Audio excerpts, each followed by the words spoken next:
பாடி நெட்டகோக்கு, நீங்க ஆசைப்பட்ட மாதிரியே இடியாப்பமும் தேங்காய் பாலும் ரெடி, தயாரா இருக்கு. வாங்க சாப்பிடலாம். குட்ரி குட்ரி, இதனாவது ஒழுங்கா செஞ்சிருக்கேன்னு பாப்போம். சாப்பிடுங்க தே, பால் ஊத்திருக்கேன், நல்லா சாப்பிடுங்க பெசஞ்சு. நல்லா தான் செஞ்சிருக்கா. இந்த எரிச்சலுக்கு இந்த தேங்காய் பால் கொஞ்சம் பரவாயில்ல. அடி மொட்டச்சி, எனக்கு 2 குடுடி. யோ இரியா, முதல்ல நான் சாப்பிட்டுக்கிறேன், அப்புறம் இருந்தா நீ சாப்பிடு. அவளே இன்னைக்கு தான் உருப்படியா ஏதோ செஞ்சு தந்து கொடுத்துருக்கா, அதுல நீ மண்ணள்ளி போடாத. அடியே மருமகளே, இன்னும் கொஞ்சம் பால் ஊத்துறி.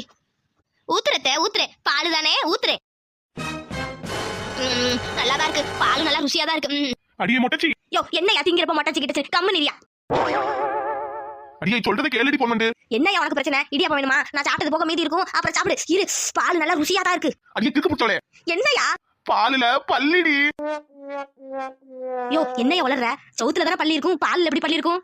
அடியே மொட்டச்சி, கொஞ்சம் குனிஞ்சு பாருடி. ஐயோ என்னையா